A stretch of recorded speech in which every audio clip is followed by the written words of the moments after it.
Well, when they told me I was going to be in this room, I sort of had flashbacks in a way because for many years this was a room that we actually had the professional piping contest in. And you'd always wonder, well, is it cold? Is it warm? Is it good? Is it bad?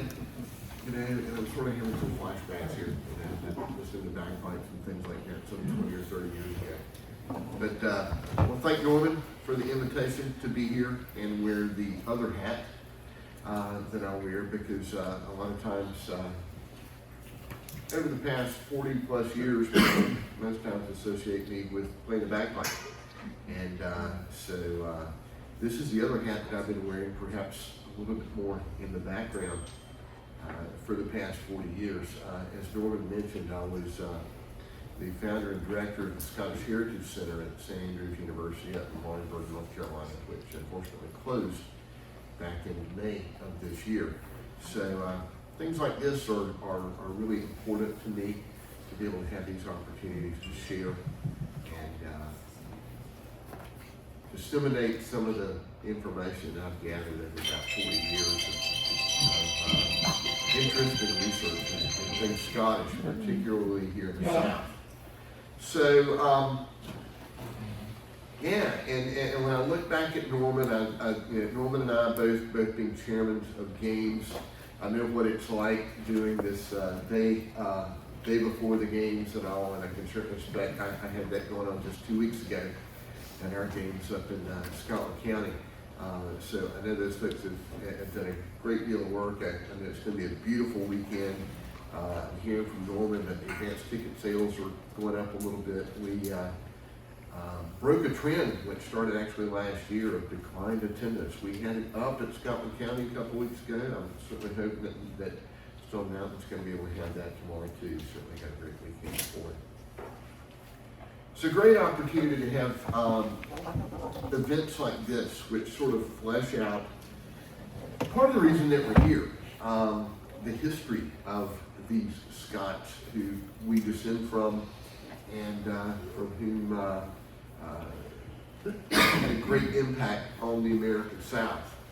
And I know among all of you here that you're probably going to have a lot of stories. You've probably got your own stories, your own thoughts.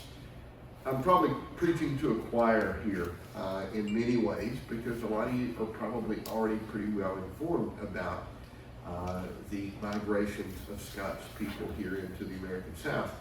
But hopefully I might be able to give you a general overview for those of you that are not quite as well informed, perhaps give some ideas or thoughts along the way that may be new to some of you.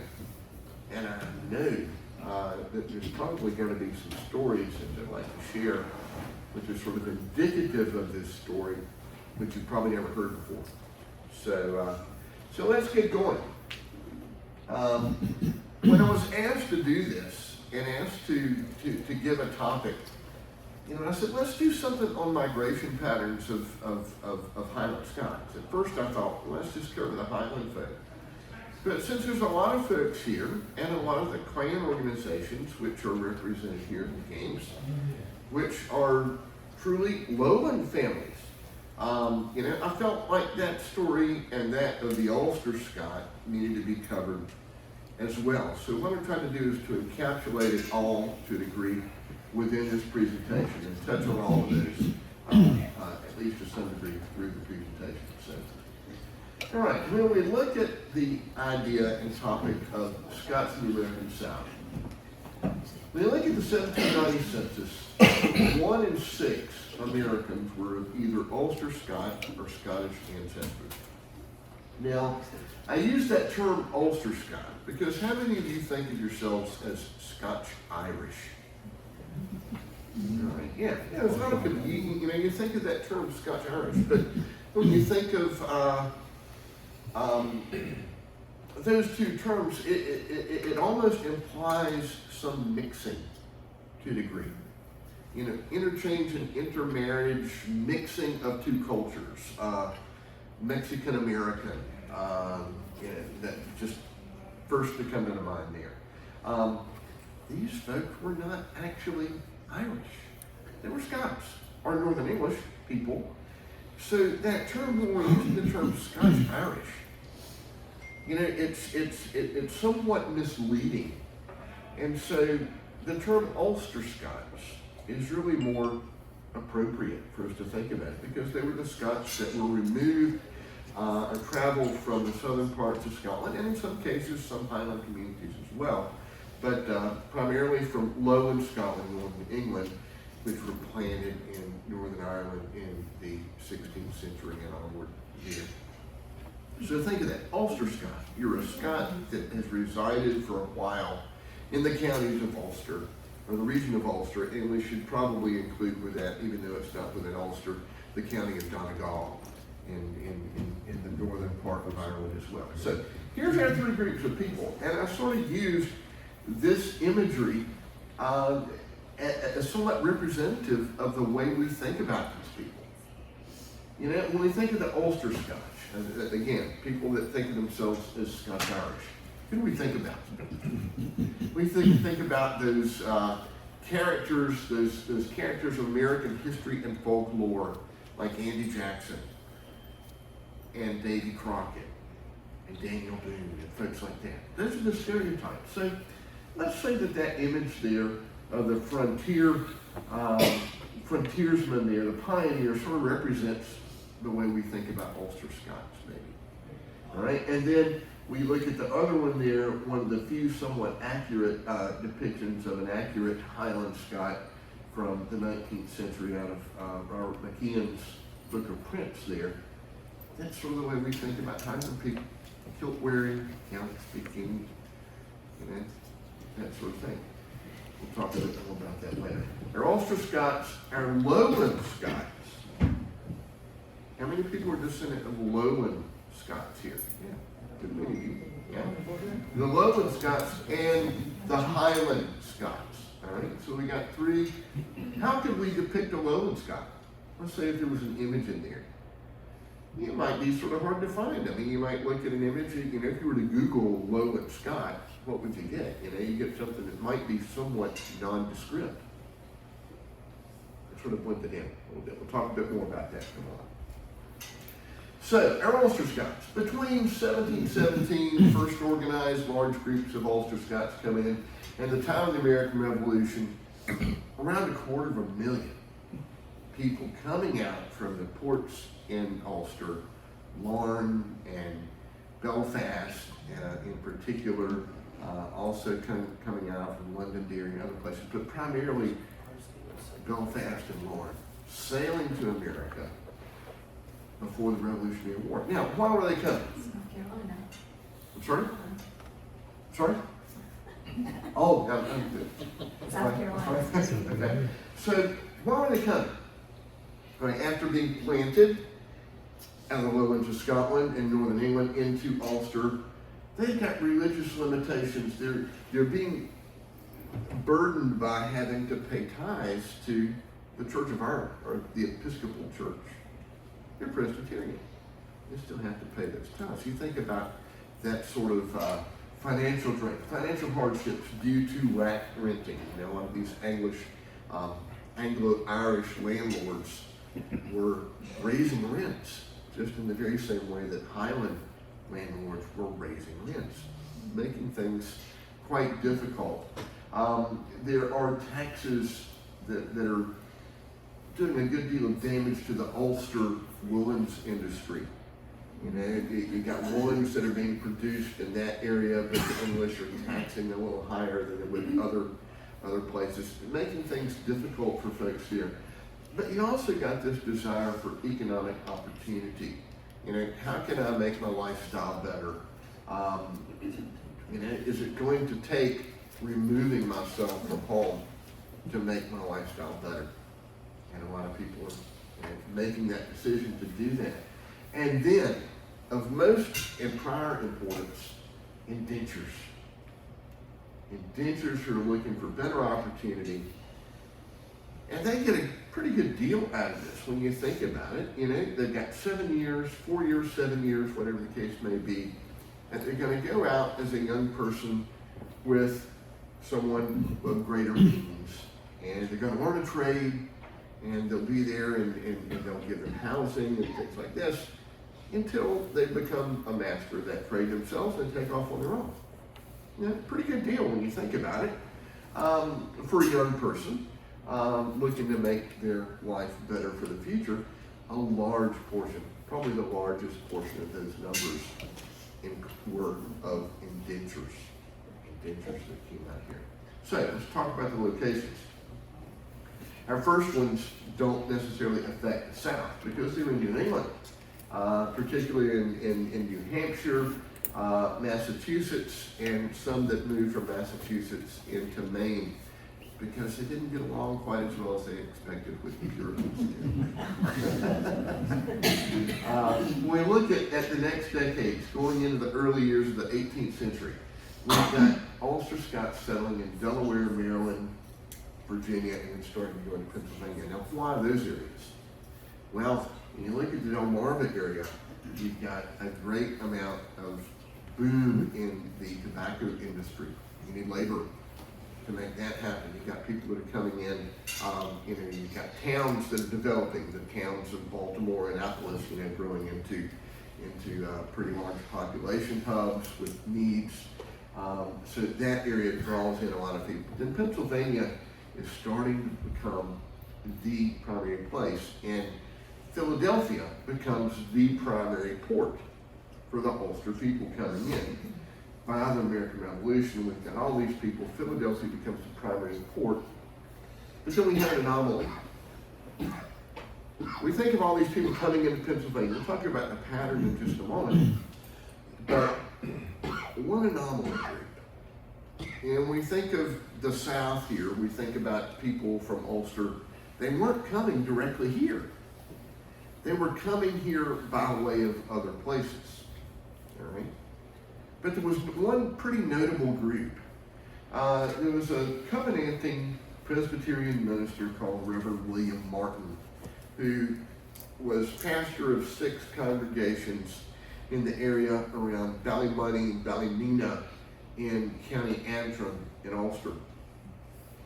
And during this time of this rat renting, someone among one of his estates was in arrears for the rent. The factor comes around and he's made his demands of him. He can't pay the rent. The man is beaten to death. Reverend William Martin begins a series of sermons in his congregations about this, about the injustice of it, and about how our destiny is not to be here. Our destiny is to be in a better place. And so he leads a group of 6 congregations from that area who sailed to Charleston, South Carolina, between 1772 and 1774. They move up into the South Carolina up country, and I'll say up country because we're not talking about the up country as we think of it now, the Spartanburg, Greenville area. We're talking the Piedmont area. Chester County, South Carolina, Fairfield County, South Carolina, the southern part of what's now Lancaster County, South Carolina. And they settled along a place called Rocky Creek. There were a number of notable churches there, which were founded in the 1770s through about 1800. It was an absolute hotbed of rebel activity during the American Revolution. In fact, Cornwallis had a base there at Rocky Creek, to try to keep a thumb on these violently rebellious Ulster people there. And it's really interesting when we talk about the American Revolution, because William Martin's father was actually a horse trainer for Lord Cornwallis's father's estate in Ulster. So there were connections here. One might imagine as William Martin, as he was captured, being brought before this man who his father had worked for in previous years. All right, so those are Ulster Scots. How did they get here? Here's our great interstate highway, as we refer to the Ulster Scots. All right, when we have the period starting since the 1720s, 30s, where everything is pretty much being directed into Philadelphia as the port of entry for Ulster people. Let's sort of imagine this. Let's say you're a young person coming in and you're indenturing with someone in the greater Philadelphia area. Let's say you're becoming a blacksmith, or let's say you're becoming a cobbler, or whatever the case may be. You learn that trade, you're with them in that area for say 7 years. All right, you finish your indenture, you found the woman that you want to spend the rest of your life with, you start a family, you head out west in these areas that people are beginning to move westward. So you move out this area, let's say down around south central Pennsylvania, around Gettysburg. There's actually a place called Donegal in Pennsylvania.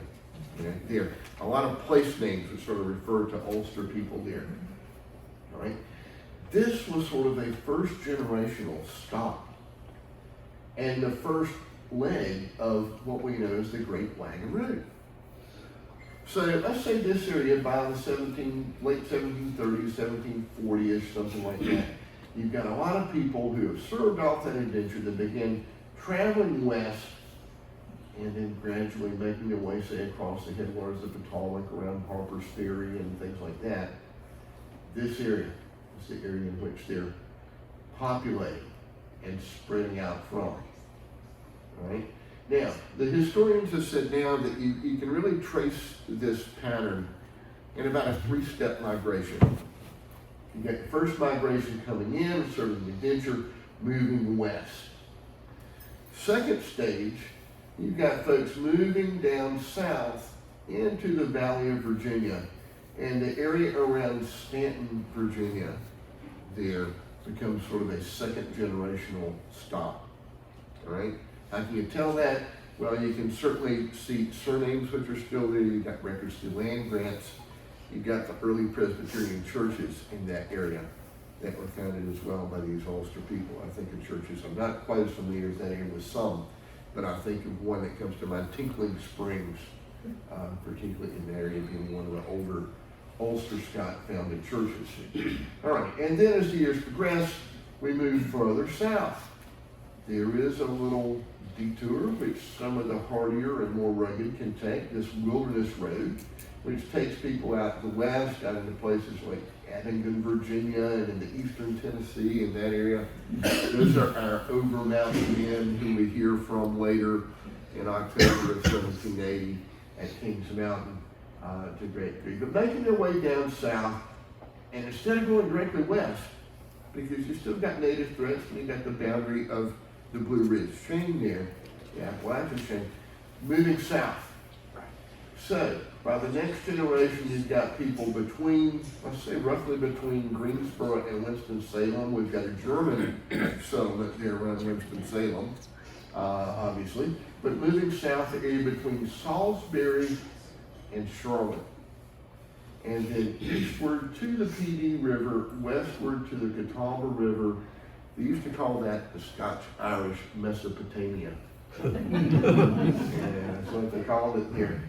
Because of so many of those folks that settled there. And of course, again, per the story, we got William Martin's people coming in from Charleston, this area on the eve of the American Revolution. But this Great Wagon Road had brought people all the way here into sort of the western Piedmont, let's say, or central to western Piedmont of South Carolina by the outbreak of the American Revolution. All right, so a pattern, 1, 2, 3, beyond. Okay. There are other ways that we can trace that as well. All right, so this is what we get. We've got an area by around 1800. Look at what we've defined. This is an area which has got concentrated settlement of our Ulster Scots, or our Scots-Irish. Not necessarily in the eastern parts, but these are our frontier people who have occupied the Piedmont regions. By the time of the American Revolution, they're across the Appalachians, not in great numbers, but they are across. Then we got them spread south and west, again along what was the route, the Wagon Road, along the Appalachian chain into what we call the deeper south now, into areas where we are now, into what's now Alabama, northern Mississippi, obviously into Kentucky, places like that. So that's roughly 1800. We look at that, and the great majority of people within that area are Ulster Scots.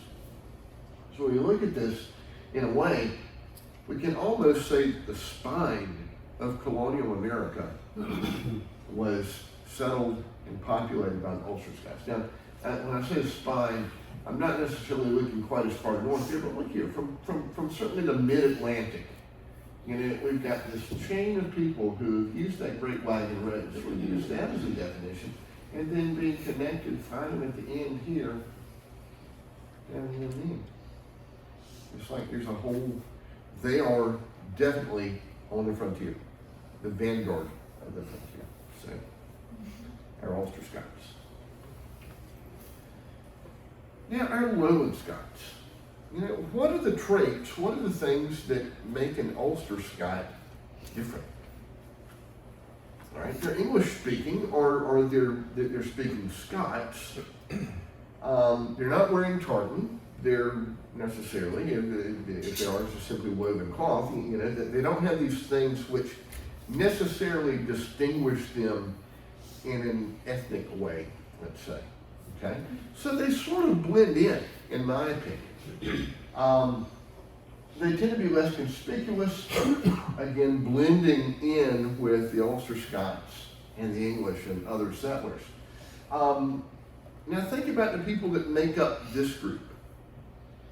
Think of the merchant class. You know, most of our towns with large merchant classes had a good population of Lowland Scots, Scots from the Central Belt, Lowland Scotland there. You're going to find, you know, again, teachers, a lot of young educated men from the Lowlands. Some indentures, certainly as well, but you got domestics, you got skilled tradesmen such as your tailors, your cobblers, your wheelwrights, your blacksmiths. You know, a lot of those people are coming in, they've got their trade, they've got their occupation, they go where they're needed. And one of the interesting things is they're not migrating in groups necessarily as the Ulster people tended to do initially, and certainly as the Highland people continue to do throughout their migrations in the South. So again, they sort of blend in a little bit there, but very notable nonetheless. All right, so let's look at some of the areas, some of the places in which there were large Scottish merchant populations. Certainly the Delmarva area, Baltimore, Annapolis, all the small ports which may have been in the Chesapeake Basin there. Why? Because you know where the hub of the world tobacco trade is at this point? Glasgow. You just go a couple of streets back from Sauchiehall Street in Glasgow, you get to Virginia Street. You know? Huge connections between this region. And I'm going to say that we'll look at Baltimore, Annapolis, Alexandria, also the Norfolk and Tidewater area as well. There are huge connections there between there and the west coast of Scotland ports, Glasgow. And so there's a lot of interchange and interplay of people there, and obviously a lot of Scottish merchants. We have it in the town of Campbellton, which also was a neighboring village, two twin towns, villages, if you will, that grew up on two sides of a creek, which became present-day Fayetteville, North Carolina. But that was sort of the hub of the Highland settlement of later years in North Carolina. Again, with a large merchant class of Lowland Scots. Wilmington, North Carolina, definitely, because Wilmington was an important passenger port with people coming in from Scotland, particularly Highland Scots. All right, and obviously Charleston. I'm going to tell you an interesting story about Charleston. People aware of the works or know the works of Dr. David Dobson. I'll say doctor, I'm not sure we can. You know David Dobson, all of his works on passenger lists and list of immigrants, things like that. Well, I had David Dobson out for two lecture series that I did at St. Andrews, and we got to be pretty good friends. And he contacts me one day and he says, Bill, said, I visited Charleston when I was out with you, and it was a great visit, and I've been trying to do a little bit more work on Charleston. But tell me this, why were there not so many Scottish people going there? Yeah, I mean, they are, but why are they all, why do we have all these Scots going into Wilmington, but they're not going into a bigger place like Charleston here? All I'm seeing is a lot of ships of coal. A lot of ships of coal. Anybody from Charleston? Spent a lot of time in Charleston? Why were they bringing coal from Scotland? Anybody? Anybody idea? How about all the metal work that you see, all the iron work that you see around Charleston? I thought of that, and I thought, gosh, what would they, and he says, well, wouldn't they have their own domestic sources of that? I said, well, not really developed at that time. We don't have the coal mines of West Virginia or Kentucky or places like that are developed. So they're actually shipping coal over to fire their ironworks. So I thought that was a very interesting point. Savannah, Georgia, obviously the same thing. And we look at these two southern cities, the towns were the two oldest St. Andrew societies in the South from 1729 and 1737. Obviously a merchant class, a class of folks of means that wish to help other immigrants coming in that maybe may not be in the best of financial situations or suffering hardships, that sort of thing. So, our lowland people in places like that. Let's talk about the Highland Scots.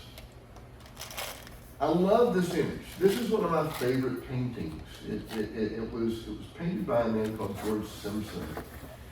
And supposedly it depicts a Canadian scene, but it could just as well, I think, depict a Carolina or Georgia or maybe Alabama scene.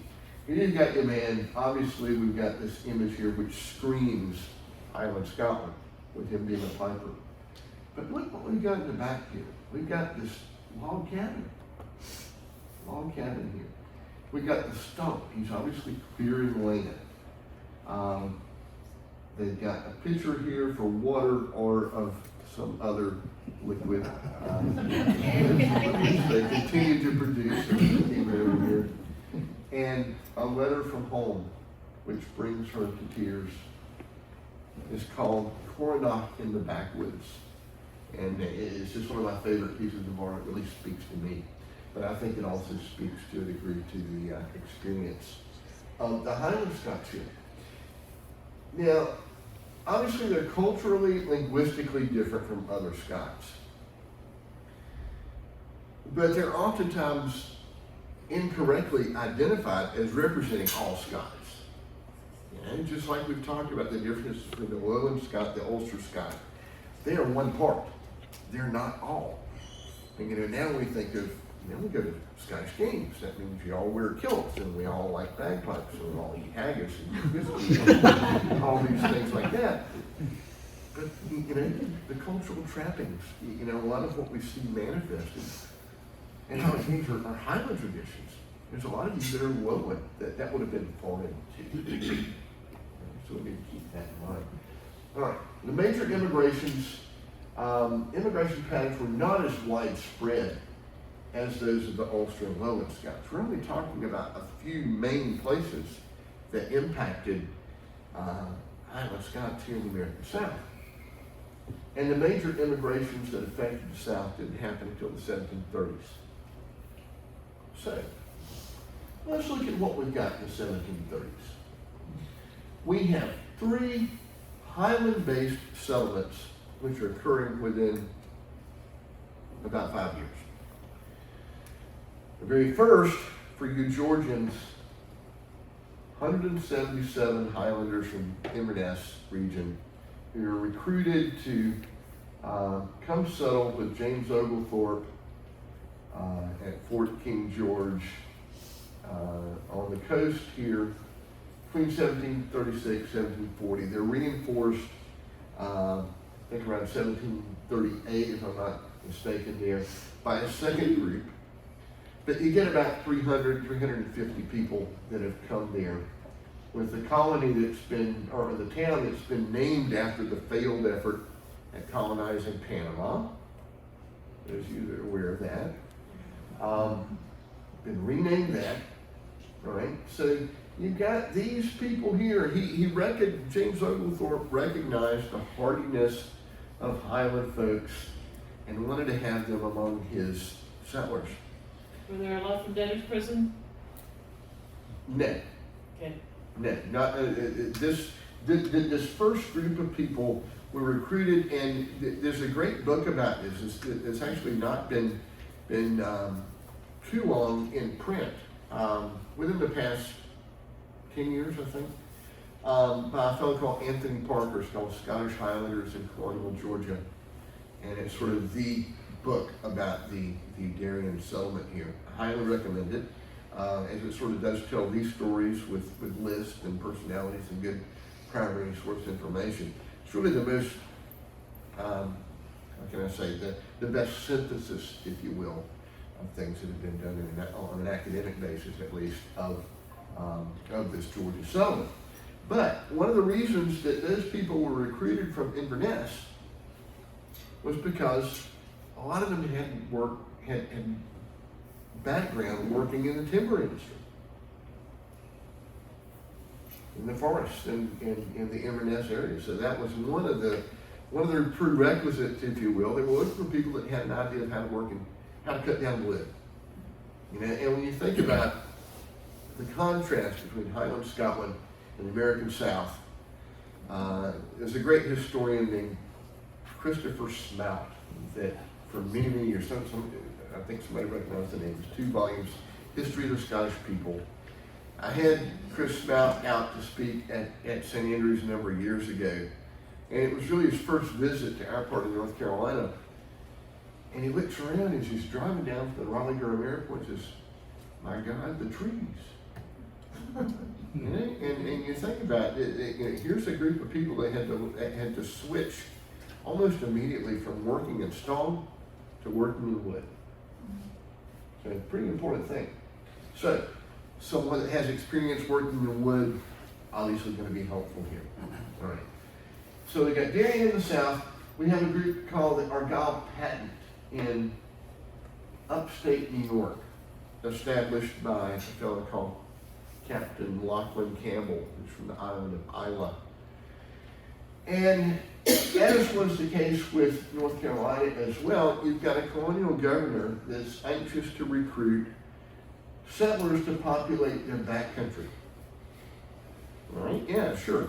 You know, at that point in the 1730s, your backcountry is pretty much anything beyond 50 miles from the coast.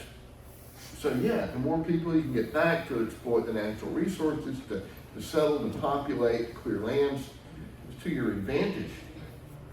So Campbell comes in and he gets supposedly an agreement from the colonial governors that he's going to occupy about 30,000 acres of land and settle people from Isla on it.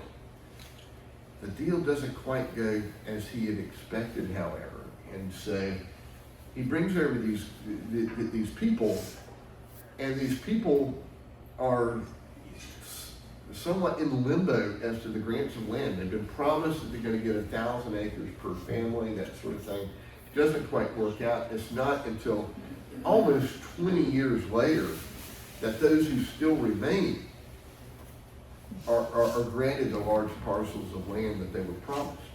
So you have some of these people that start dispersing. In fact, there was one of the men, a McDougall, who went on to found a dairy farm down just outside of the city, which was well known for many, many years. He was one of the top dairy farmers in the state, that sort of thing. But that colony did not really thrive and grow. There were three groups that came out from Isla, some from the island of Jura as well, between 1737 and 1740. But they didn't quite get the deal that they thought they would. And their leader, Lachlan Campbell, actually goes back in 1745 to fight in the Jacobite rebellion in one of the Duke of Argyll's militia units, regiments that's on the government side. So that's interesting footnote there. So you've got these two. Strategic. They're of strategic importance. Darien in the south, the buffer against the Spanish and the native threats to the south. This is the southernmost extent of the British colonies. So you got a Highland group that's been recruited there as a buffer. To a degree, the same thing here as colonial governors are looking to populate upstate New York. What do you got? You got, at that point, you got the French in Canada. You have native threats as well. Again, sort of a strategically minded colony. North Carolina, we have 350 people that come from Argyll, certainly related to some of the very people that came out from Isla and Jura in the Argyll patent. So the same names you would find, I'm sure there's interrelations of those people. But 350 that came out led by a man that had been in contact with our colonial governor at the time, Gabriel Johnson, who was a Scot, again wanting to populate the backcountry with foreign Protestants. They don't want Catholic settlers, they want the Protestant settlers, right? Now, who does that apply? If you're British, you're talking about foreign Protestants. Yeah, you've got French Huguenots that could qualify within that as well, but you're pretty much saying, hey, we want Scots to come over and settle our backcountry. So, this group came in 1739. It became the most prominent, the most important, the one that thrived. Because of the challenges, the land didn't come through as promised there. This was strategic. Again, you've got, and it wasn't reinforced. You've got roughly 300 people or so there, but they, eventually drift off. You've got the stories of John Moore and McIntosh and folks like that who became Indian traders or became other, had other occupations that took them elsewhere. So that identity is still there to a degree, but not nearly to the degree that it is here. We've got families that have been there and were reinforced over about a 100-year period of immigration between 1739 and the middle decades of the 19th century. So we'll talk about that one now and how it affects the area. But first, we must talk about the Culloden myth. The Great Culloden myth. How many of you people think that there's people that came out to the American colonies as a result of Culloden? Now, think about the detail of what I said there. And as a result of Culloden. Yes, there's a lot of people that came out as a result of Culloden.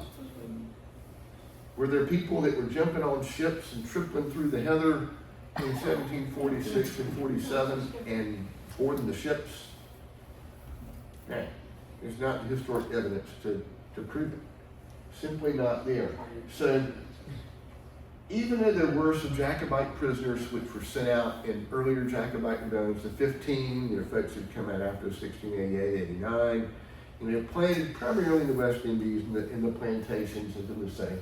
There's certainly a few that went to South Carolina, probably worked in the rice plantations and things like that as virtual slaves. But there's not evidence of the ships coming out 1746, 47. Bill, the St. Andrew's Society of Philadelphia was founded in 1747, I believe. Okay. And what I heard when I went to talk at the St. Andrew's Day dinner was that it was founded to accommodate and look after the massive inflow of Scots coming in, not necessarily just after Culloden, but after the Acts of Prohibition. Oh, absolutely, yeah. So, I mean, not straight from the battlefield, but as a result of the oppressions that followed the following year. And so the oldest charity in the state of New York is the St. Andrew's Society of the state of New York, which is 10 years younger. The Philadelphia one is the very first St. Andrew's Society. and it was directly founded to accommodate the influx of people coming in. I certainly can appreciate that and see that we've got that for the north. For the north. One can see in that case, Philadelphia being Philadelphia and Charleston. Well, Philadelphia, Charleston, New York were really the three main ports of entry for the United States at that point. Okay? So, not saying that's completely wrong, but, and give me just a moment here about this expand on this. There's a lot of stories, particularly here in the American South, of people saying that, again, that mythical story, they were tripling through the heather until they could find the first ship they could jump onto and get away. And it simply isn't true. There's not the historic evidence to back it up. At least here in the American South. In the American South, which is really where, what I'm addressing here. All right, let's look at this. William Henry Foote, Sketches in North Carolina, basically a history of Presbyterianism in North Carolina, has written 100 years later that shipload after shipload of Highlanders came to North Carolina in 1746 following Culloden. Simply not there. We don't have the evidence to prove it. That was actually the whole thesis of the one scholarly book which has been written on this colony. I say one, is the primary one which has been written on this colony by Dr. Dwayne Meyer, History of the Highland Scots of North Carolina, 1732 to 1776, published by UNC Press. It's in its, I think, 22nd printing now. But he hasn't taken the whole story. He's only got 40 years of a story that lasted about 100 years, really. But his thesis was simply based on the land records that you see, based on what information we have about ships that are coming in, which is pretty scant, but based on what you're seeing on land grants and things like that, you're not seeing that influx of people that has sort of romantically been alluded to. So, we have people that are sort of perpetuating that, even to our own epitomical Southern writer, William Faulkner. William Faulkner. See what he says in The Sound of the Fury about his character Quentin McLaughlin Quentin. To me, that's not a Scottish name. Andrew or Donald or Hugh or something like that. Quentin McLaughlin. And this is how he describes it in the novel's appendix. Son of a Glasgow printer, orphaned and raised by his mother's people in the Perth Highlands, fled to Carolina from Culloden Moor with a claymore in the Tartany War by day, slept under by night, and a little else. So, Faulkner was a drunk, Bill. I'm sorry? Faulkner was a drunk. Well, he's also romantic. He's also romantic because this is again this image, and there are other later 19th century writers. I couldn't include them all. But what is this? It's another lost cause that us Southerners can buy into. Wow, we've been done wrong again. You know, it truly is. It truly is. So that's what we have. So you've got to be aware of the myth. You know, unless you have some evidence that's going to prove that your person was at Culloden or was a prisoner or whatever, it most likely didn't happen. But we do have the beachhead settlement and how it affected other places. So we got beginning in 1739, the arrival of what we now call the Argyll colony. 350 from Lower Argyll and throughout the entire peninsula. They're coming in to the port of entry here is Brunswick Town. We're actually a month from this weekend, there's going to be a dedication of a very significant immigration memorial. But nonetheless, coming in here to Brunswick and later Wilmington as the number of immigrant ships grew, they found that this ground down here is very swampy. Took several days to get just what is really about 17 miles. Took several days to make that trip through all the rough ground. So let's go a little bit further up the river. And Wilmington eventually eclipsed Brunswick Town as the port of entry. But moving from there up to the headwaters, well, not the headwaters, the head of navigation on the Cape Fear River, Fayetteville. At that time, it was Cross Creek and Campbellton. So they're making their way up this river against the current, poled boats, poled shallow draft barges. All right? And in fact, there was an old saying, a little footnote. I had a couple ladies that I did some oral history work with a number of years ago, and they said, yeah, my daddy used to say, Sunday afternoon, somebody would come by and visit. Look who poled on up. Sort of interesting, sort of holdover from people that poled up their second. Anyway, they're going here, and then they are being settled, given grants of land on the northern tributaries of the Cape Fear. So everything within this yellow area here is the watershed of the Cape Fear. So all the areas sort of to the north toward present-day Harnett County. My friend Ernest Gilchrist in the back is going to know he's a native of that neck of the woods. This is the area where the earliest people settled in northern present-day Cumberland County and Harnett County in that region. All right. By 1760s, again, Wilmington has eclipsed.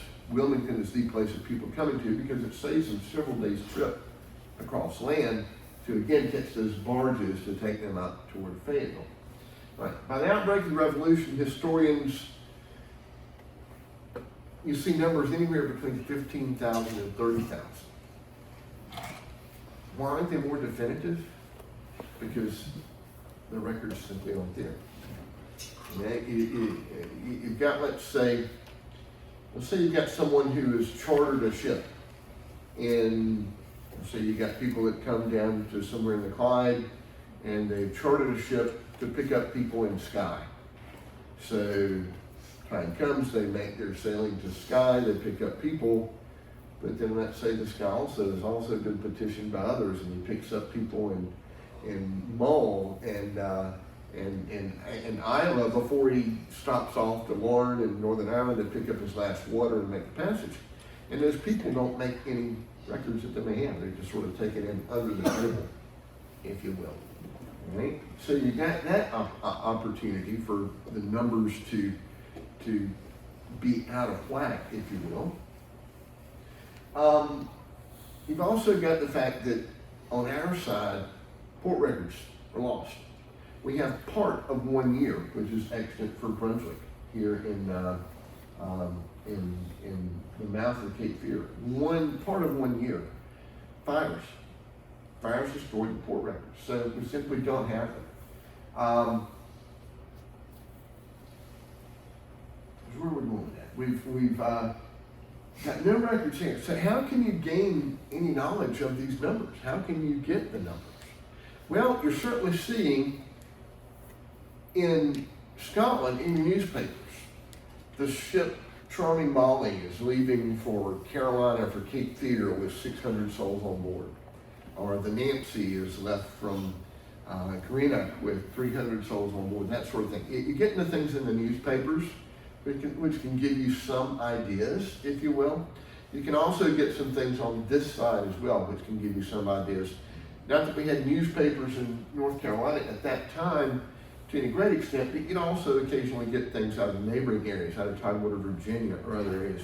The ship so-and-so arrived in Cape Fear, bringing 600 persons from the Highlands of Scotland, or whatever the case like that. So you get some guesstimates there. We don't know. We know there was a lot there based on the land grants that we have and things there. So, we'll talk for a moment about North Carolina because it's going to lead further. 1739, our first group, they are reinforced around 1756 by a smaller immigrant group from the same area. We actually didn't find out about that in Scottish papers. We actually found out about that in Belfast in newspapers. They're talking about actually bringing out broadswords, claymores, basket hilted swords and things like that, as if they needed them, that sort of thing. But that's how that's sort of been found by some historians. 1760s, again, things are picking up as the result of the Disarming Act, conditions worsening in Scotland, the policing, the increases in rent, those sorts of things taking effect. But then having the push and pull of immigration starting to take hold. You've got the pushes from that side going on, the economic, the social pushes, and then the pulls from this side. We've got all these acres of land which have been granted to us with a 10-year tax exempt status on them. We own horses of our own. This is the land of plenty. Come join us. So you got those factors coming into play. Largest numbers coming in on the eve of the American Revolution. So this is from places that include Islay, Jura, Mull, Avon, the Kintyre Peninsula, Appin and Lismore. Large numbers from Skye and Wester Ross, so we're talking Skye, Applecross, Wester Ross, that area, from Sutherland and Caithness as well. All right, so again, coming up to that roughly 30,000 number by the time of the American Revolution.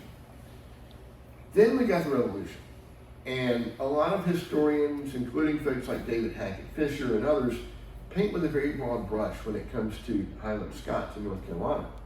They're going to say they're all loyalists. But we know that was simply not the case, because when the Loyalists rose to march to the failed Battle of Moores Creek, there were only about 1,500 men that were raised. Now, if you've got a population, let's say someplace between 15 and 30,000, you'd think that you'd come up with a bit larger force than that if everybody is so adamantly loyal. But a lot of people simply rode the fence. But we have the departures from those loyalists after the Battle of Moores Creek, suspected loyalists and all are given pressures and all. So we got folks that are leaving, going to the Canadian Maritimes, Eastern Ontario, West Indies, and particularly after the evacuation of the British forces from Charleston in 1782, back to the UK and to the West Indies as well. But in the case of West Indies, some of them hanging out for about 10 years and then coming back. And everything was all good. But a few rare and but somewhat interesting cases of that. Then again, following the Revolution, we pick up again around 1790, large immigrations coming out from Upper Argyll, particularly parishes of Appin and Lismore and the Kintyre Peninsula. And they're coming into this area. So, this is where I live, down in Laurinburg, in southern Scotland County. Anybody been to the military, been to Fort Bragg? Yeah. All right, got a lot of people Bragg. All right, looking at Bragg here, Cumberland, right in that neck of the woods, western Cumberland County. That's where Fort Bragg is. Right in the center, right in the very center of this old Highland settlement. So it encompasses parts of 10 North Carolina counties and parts of 3 South Carolina counties. So again, our Cape Fear River has come up here to Cumberland here. We've got our earliest folks going north and around the closer tributaries to the Cape Fear, leaving another part here we're going to talk about in just a moment. But that's pretty much, if you were to go right in the middle around the town of Rayford, North Carolina, draw a 50-mile circle, you sort of get an idea of the scope of this Highland settlement. All right. But then the settlement expands as there's more people coming in. The land becomes congested. So the second groups coming in following the Revolution tend to be settled on the tributaries to the Lumber and the PD rivers. All right, a little footnote about the PD. When Stephen Foster was writing his way down along the White River, the original was to be PD, but they felt Swanee was a little smoother. It was to be the PD. It was to be that's fine. So you got these people coming out from the time following the Revolutionary War, having to move simply further south and west. All right? Which gives them a different worldview as well, because their trade routes, again, by water. You can actually, there was steamship service all the way to Fayetteville in Cumberland County, but then also all the way down to PD to Georgetown, and then just down to Charleston. So these people had a little bit different worldview. People in this area, world starts and ends at Wilmington. People this area, well, yeah, we know about that, but this is the way we do it. And so kind of world beginning and ending. And so as lumber was a big, per the Lumber River, lumber was a big industry. They're floating their lumber down this PD chain there and settling along it as well. This is the beginning of a southwest migration, because by 1800, really by the 1790s, you've got folks that are descended from early families here, which has migrated south. Then you've got newcomers who've migrated south. And as that settlement begins to become congested, again, you start moving further down. We've got in Kershaw County, South Carolina, we've got a population of Gaelic speakers. You know, you got those folks that begin to migrate south and west. So let's talk about that. The outflux, the influx. Again, 1803, 1802, right before the Passenger Act is passed, which makes things a little more difficult to come to America, and more expensive to come to America than it would be to other places within the British Empire. So you've got a little curve, if you will, of those numbers. They're going other places. And by the 1820s, immigration has slowed, but the out-migrations of our people to the south and west have started to take place. And by the 1830s, there's again another little boost of Highland people coming in, joining their kinfolk in Carolina, all right? But by the 1830s as well, now we've got people that are located as far west as Alabama and Mississippi that have out-migrated. By the late 1860s and 70s, we got people after the Civil War that had given up in the Carolinas, just they're at loss, they go to Texas. All right? 1884 in North Carolina, we have a last effort to recruit Highland immigration by local Scottish American farmers. They hear about the land agitation movement in Scotland. They bring them over, but it's a horrible failure. Most of them end up going back. But I met with a woman in Dallas Sky a number of years back who I thought was part of this 1884 immigration to North Carolina. But she was actually, her ancestor was recruited out to Georgia and said, yeah, he was, whether he was part of this North Carolina group and went out elsewhere from it, I don't know. All I heard was my great-grandfather went out to America and he was picking cotton in Georgia.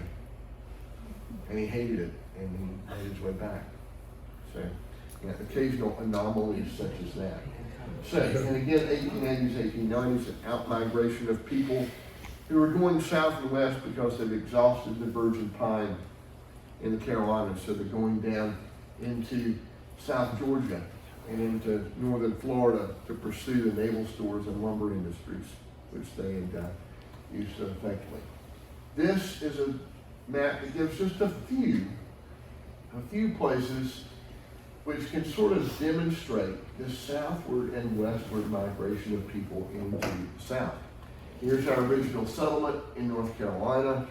Again, this one, there's an old cemetery down here in Bethune, South Carolina, Kershaw County, of folks that came out from Skye, from Lingonish, and places like that.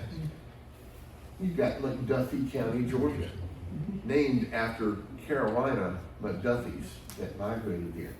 You've got a town of McIntyre, you've got a town of McRae, and a church called Scotland, a community called Scotland down in Telfair County, I think it is. You've got Campbellton here in northern Georgia, not very far from us here, and then the town in Inverness, and you know, you can see those names. They didn't come out of just nowhere. There's reasons for those names being there. All right. We move further. Oh my goodness, what did I do? That was kind of a. All right. Let's talk about a few of these because a couple of them have some interesting stories. Let's go down to Walton County, Florida. We have a man named Neil McLennan, who is a native of the Isle of Skye, who's come on a ship to North Carolina in 1802 called the Duke of Kent. I know that ship because I had my own fifth great grandparents that were on it. And it was actually inspected by Fraser of Relig as part of this investigation on the passage of the 1830 Passenger Act. It visited the ship and said it was in such poor condition that before it boarded, he was pulling rotten wood out of the hold of the ship with his fingertips. He said the ship is not going to make it, it's going to, all these people are lost. 450 of them made it to Carolina, including my ancestor and this man called Neil McLennan from Scotland, who around 1820 organizes a group of settlers coming from Richmond County, North Carolina. They're cattle farmers to a degree, and so they make their way down south here, of all places, to around Walton County, Florida. And there have been some British people here, some Scots there that were left behind from British West Florida, who the Spanish just finally had enough of and just left alone. Among them were certainly Highland people and Yankee speakers. But and then Neil McLennan makes it down here to Walton County about 1820, and he befriends a chief of the Yuchi Indians, a very small group of Indians there, named Sam Story, who is the son of a Scot, one of those very many Scots traders, emissaries among the Indians, that's married among the Indians. You know, the seed of old Scotia was planted very early among the native population. Let's just say that. The stories of John Moore McIntosh and others like him, you know, the Cherokee and other nations. But anyway, our Scottish Native American chief here, Sam Story, welcomes this party in within their little tribal lands here, and they coexist for a number of years. About 1830, they decide that they want to go to Texas. So they build a boat. This man's a Scotland now, so all right, you're right here. All you got to do is go like that. You know, for them, it's going to be easier to build a boat. So they build a boat. They're going to sail to Texas. They build a boat. It sails on the first day out to sea. They're captured by pirates. Interestingly enough, they take valuables, things like that. Don't harm anyone. Leave them on their way. So they sail here to the mouth of the Brazos River in Texas, and make their way about halfway up to Galveston, to a place that's still known today as McLennan's Bluff. And that's where this little group of people settles. And eventually our man Neil McLennan, from Skye via North Carolina, moves to an area around Waco, Texas, and that's where he dies. McLennan County, Georgia. Texas. Why am I saying Texas is Georgia? It's because Texas is so great, right? Because Georgia is so great too. McLennan County, Texas, named after this man. And how's that for a story? I think that one's worthy of a movie to me. You know, the ship and the pirates and the Mexicans and, you know, the whole thing. You know? But you have other settlements here. There's an area here in eastern Alabama, Barber County. There's an area that they call Little Scotland because they say for 5 miles wide and 20 miles long, it was all Scots from Carolina. And it lists all the names of these families. You know, I'm looking at Wayne County, Mississippi. Again, Carolina Scots, by the 1830s, they've written down that they're actually teaching their children Gaelic. You know, sort of an interesting note there.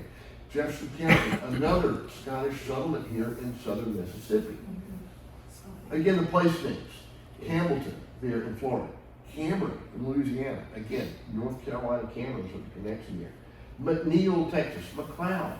Those are all places that were named after people that came out of Carolina all through the Mid-South. So, knowing that this was the port of entry, not here, not New Orleans, most people with Highland descent in the Mid-South can truly trace their descent back through North Carolina. That's why North Carolina is important. You know, I just say that. There's a lot of people, I've heard a lot of stories through the years. Anybody remember the late William Stanley Campbell, Bill Campbell? Only Campbell I ever knew that was a member of Caudill. But he was very proud of that. And he was very proud to tell him that his ancestor was the first Scot to cross the St. John's River in Florida. So yes, 1820s, 1830s, they're expanding out. They're expanding out. They're taking their cultural trappings with them. Because you've got Gallic church services, Barber County, here in this lane, Jefferson County, Mississippi. You've got a Gallic speaker all the way here in Texas.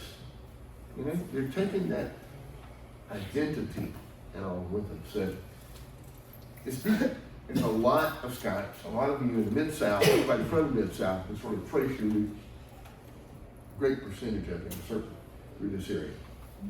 All right, here's some examples. Here's the state marker for Barber County. 1820s, before the Creek Secession. Baxter, Curry, McCall, McDonald, McEachern, McGinnis, Mackay, Mackay, or as they would say it in our neck of the woods, McCoy. M-A-C-K-A-Y. In our neck of the woods, they pronounce it McCoy, as in C-O-Y. But again, longing back to the old Gallic pronunciation. McKinnon, McLean, McClendon. There you go. There you are. Alabama. Recognize them. All right? This one, I think, is a great piece of evidence. And if you'll allow me just a moment, I've got to tell you about it. The man that wrote this poem, his family outmigrated from Robson County, North Carolina in 1824 to the area around Thomasville, Georgia. Now, I did my graduate studies at UMC Chapel Hill and I had to commute 96 miles. So some days, if I had 2 classes, one in between, I'd go hang out at the manuscript library. And I found in the old card catalog, I said, let's look at Gallic, What are they going to have that's Gallic here that I don't already know about? And it was a reference to a collection of papers from Thomas County, Georgia. And among it is this. Right? I'm not fluent Gallic by any means, but I had to send it off for translation. Let me tell you what this says. She promised and vowed to go with me. She said, my love is a new man. But she altered without delay and took the contemptible one and left Johnny. How seductive she was, inviting, frisky, but sly, wily, and cunning. And how well she could dance the reel of Tulloch. And it's a pity that I'm not in the old boy's place. Beautiful and fine was her face, lively her eye, her little mouth, sweet and fragrant. Until the day of judgment, she'll be my sweetheart, though she turned her back on Johnny. Robert is old and gray beside me, his days will not be long on earth, and when the garrulous one goes to the grave, maybe you'll return again to Johnny. The poem is requited love by a Confederate soldier who has been with the 29th Georgia Infantry. He's at Vicksburg. He is suffering from, in fact, eventually dismissed from the Army by suffering from chronic diarrhea. In fact, among the papers there was a little slip that the doctor back home, Dr. McDonald, had told him to take 2 teaspoons of charcoal each day on that old Highland cure. I had to look that up to come in and get or something like that. But in any event, so he's invalidated, taken out of the Army. A poem written in Gallic, Civil War, by a Civil War soldier. All right, but the interesting thing is, I actually had, it was quite a good scholar of Gallic, Katrina Parsons and I, that sort of co-wrote a paper on this that was given at the International Celtic Congress in 1996. I was telling the story of the soldier, she does the translation, what it means, all that sort of thing. And then 3 years ago, I had someone that was by looking at the thing, and he says, oh, this is really familiar. I want you to hear this. It's called Roy's wife. Roy's wife of Aldevalach. Wot ye how she cheated me as I came over the braes of Balak? She vowed, she swore she would be mine. She said she loved me best of any. But the saucy, fickle queen, she tamed the Carl and left her Johnny, Roy's wife, Maltabolic. And of course, her hair so fair, her eyes so clear, her wee bit mouth so sweet and bonny. To me, she ever will be dear, though she's left forever, her Johnny, Roy's wife. Ends up being a ballad tune that was written by Miss Annie Grant around 1790. But remembered by someone and transferred into Gaelic. This was not a Gaelic song. So I think it's a pretty significant bit of evidence showing, hey, these people, it's a Highland name. Confederate soldier, right? Let's sort of move to the finish here. Here's an epitaph. Someone sent me this picture, and I don't know if anyone may be connected with this person. This is near Eufaula, Alabama. And just read the epitaph on this whole stone. The memory of Flora Whittaker William Fraser, born in 1755 out of Scott of the McCrimmon, the Ready Pipers to the MacLeod clan. She was one of the colony of Culloden Scotch.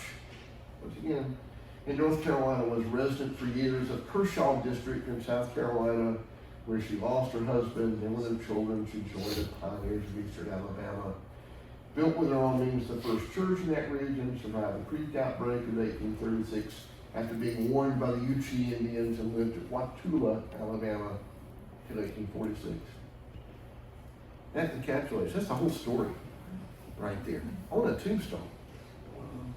Now, tombstones are great because the Scots were romantic. And I am finishing up, I promise you. Tombstones tell the story. This is an Ulster Scot one. And one of the ways in which you can trace the patterns of the Ulster Scot migration is by their tombstone carving styles. In fact, one of my advisors at Chapel Hill was the expert on this particular stone carver, a man called Bigham, whose school of stone carving went all the way from Stranraer in Scotland to Ulster, to Pennsylvania, into the Valley of Virginia, and finally into the Piedmont of the Carolinas, just into the northern part of the Catawba Valley in South Carolina as well. Now, how many times do you see someone carve a ship in a tombstone? It's remarkable, absolutely remarkable. But look at the epitaph. Born in a ship the year 1730. Born at sea near Pennsylvania shore, lived in America till almost fourscore. Happy the man who has his sins forgiven by our Redeemer who now lives in heaven. That's a stone of the old Waxhaw Presbyterian Church near Lancaster, South Carolina. These stones carved by the Bigham School, characterized by their beading and their very intricate artwork. There's a lot of examples of heraldry, family crests, and things like that on a lot of these. And there's a chain of them, in particular, particularly good artwork between Lancaster, South Carolina, and Charlotte, North Carolina. There's one at Steel Creek in Charlotte, which has an absolutely gorgeous crest of the Duke of Argyll for a family. Not their Campbells, not their own arms, but put together for them. A Lowland Scot. In this case, tell me where they came from. Upper Benkay, parish of Red Gorton in the county of Perth in Scotland. Right? Lowlander, even though we're getting toward the Highlands there. This woman's husband built the Lansford Canal. Again, one of those lowland, he's an engineer. He helped build the Chesapeake and Ohio Canal as well. They were building one to bypass the rapids on the Catawba River. This man lost his wife, his 2-year-old son, and his aunt within a 2-year period. And he imposed them all in this lovely stone enclosure at Old Waxhaw. But again, Scots tended to note that they were from Scotland, or where they were from in Scotland. You don't necessarily see that with the Ulster folks. You're not saying from someplace in County Antrim or wherever. You're finding it among the Scots. They want people to know where they're from. This, a perfect example. This is from my own immigrant graveyard in Laurinburg. Look at the story that tells. Remember Hugh McLaurin, native of Ballachulish, native of Appin, Argyllshire, Scotland, immigrated to North Carolina, 1790, died 1846, age 95 years. All right. What a boon to a genealogist. You know? How many Germans you see that tell all this? How many Irish people you see that tell this? You know? These Scots, they had that sense of belonging. You know, they may be living one place. I'm here now, but I belong to someplace else, and I want people to know that this is where I'm from. Telling exactly, Ballachulish, Appin, Argyll, 1790 when they came. And look at the art. And interestingly enough, these McLaurins all worked in a stone quarry north of Owen, the Glen Santa Quarry. And I've almost wondered if there may have been some surviving template from stone carving or something, because this man's grandson used the very same thistle embroidered on their Confederate company flag for the Scotch boys that was raised from that very locale, among descendants of those people that came out in 1790. But anyway, this is his representation, so that ethnicity, wanting people to know who they are, where they're from. All right, so there are conclusions. The numbers of Ulster Scots far outnumbered the Lowland and Highland Scots. Lowland Scots were widespread, small numbers, somewhat invisible to a degree. Ulster Scots tended to migrate in small groups or individually, whereas the Highland Scots tended to migrate in groups, oftentimes in parts of church congregations or in allied family groups. And even until almost present day, I remember seeing this when I was first located in that area. You could go within the communities. You see the names on the mailboxes. McCrae, McLeod, McCrimmon, McQueen. Oh, this little community of Skye people. McMillan, McNeil, Blue. Oh, there's some Knapdale people right there. You know? You could really still define who the people were by how they settled. And then the tendency to think that Highland Scots went to mountainous areas, i.e. like Grandfather Mountain, and people think, oh, the Scots were in the Highlands, just like they were there. Just simply false. As you saw the maps, these people, once they came in, they tended to stay in those southern sandhills, the sandy timber pine lands. Highland people, Ulster people, going further west, getting into the hills, getting those hills and hollows and separating from each other. All right? And the continued use of Gaelic was one of the things which really distinguished the Highland communities and made them distinct. And in many cases, that Gaelic was used until the 19th century, well through the 19th century. In the cases, places in North Carolina where it was reinforced, we know that there's some that were even, I had field recordings I made in the late 1980s and early 90s. The last one that still had some bits and pieces of Gaelic, so it survived almost into living memory.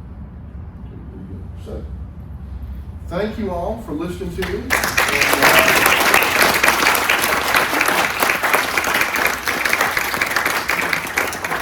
Thank you, Dan. You ruined everything that I thought I knew. Well, I guess I don't get it again. Are there any questions on that deal answer at the moment? Maybe just take a couple here and we can. I saw this gentleman raising first. If you're looking for a home for the society, there's a school down around North Carolina called Lee's McCrae. And I know Louise McCrae. In fact, do you know that the McCrae there actually was from my neck of the woods? yes, sir, and she's a graduate. Okay, very good. It's a place if you're looking to Well, I hate to think about it, but higher education is changing so much. Private education, I'm afraid, if it's not extremely well endowed, is a chancy proposition. Yeah.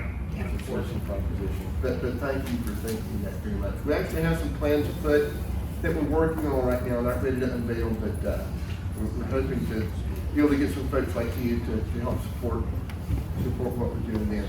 Yes, sir.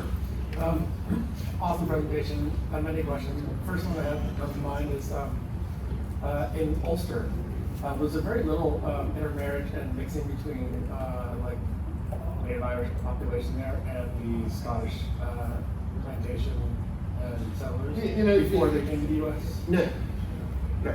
I mean, look at Protestant Catholics, and that was another reason, you know, the hostility, the boundaries and all that these people had.